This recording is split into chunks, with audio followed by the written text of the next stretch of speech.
রাজনীতি নিয়ে কথা বলতে চাই না, কিন্তু আসলে মাঝে মাঝে যে সমস্ত ভিডিও চোখে পড়ে না, রাজনীতি নিয়ে কথা না বলে আর পারলাম না। শেখ হাসিনাকে নিয়ে কথা বললে বা বঙ্গবন্ধুকে নিয়ে কথা বললে বা জয় বাংলা বললে কেন এত নির্যাতন হবে মানুষের পর? আমরা আপনারা যারা এই কিছুদিন আগে আন্দোলন করলেন বা 5ই আগস্টে যেই ঘটনাটা ঘটলো, এটা সবাই করলো কিসের জন্য? যে গণতন্ত্র প্রতিষ্ঠা করতে হবে, গণতন্ত্র নেই, মানুষ কথা বলতে পারে না, এইসব বিষয়ের জন্য তো আন্দোলন করা, তাই না? তো সেই গণতন্ত্র কি আদৌ কি প্রতিষ্ঠা মানে হলো? এখনো মানুষ কথা বলতে পারবে না। আচ্ছা, আওয়ামী লীগ কি এতই ছোট একটা দল? বা আওয়ামী লীগ যা করে গেছে বাংলাদেশের, আমার মনে হয় না এতটা উন্নয়ন অন্য কোনো সরকার এসে আদৌ করতে পারবে। তো তাদের কথা মানুষ বলবে না কেন বলেন?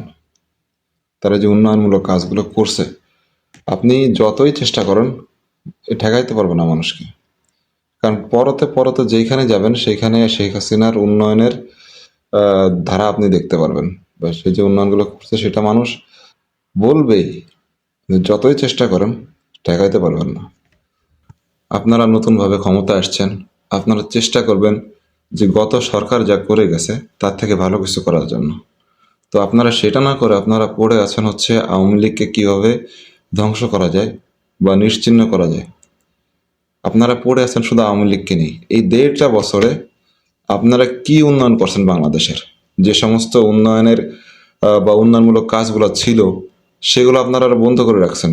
যে সমস্ত কাজ রানিং ছিল সেটা আজও অবধি বন্ধ আছে। তো আপনারা দেশের কি উন্নয়ন করলেন? ক্ষমতা আসার পরে আপনারা কি উন্নয়নগুলো করলেন? আপনারা যার যার আখেরগুলা গোছাইছেন। প্রত্যেকটা নেতাকর্মী তাদের আখেরগুলা গোছানো হয়ে গেছে, আখের গোছানোর শেষ। তো এখন যদি আপনারা ক্ষমতা নাও আসেন তাও আপনাদের সমস্যা নেই। কিন্তু ভাই, একটা জিনিস কি, আজ হোক কাল হোক এর জবাব আপনারা পাবেন। আজ হোক কাল হোক এই জবাব আপনাদের দিতে হবে। সেটা এই দেশের জনগণই নেবে, আওয়ামী লীগ সরকার বা বিএনপি সরকার না। এই দেশের জনগণই আপনাদের কাছ থেকে জবাব নেবে।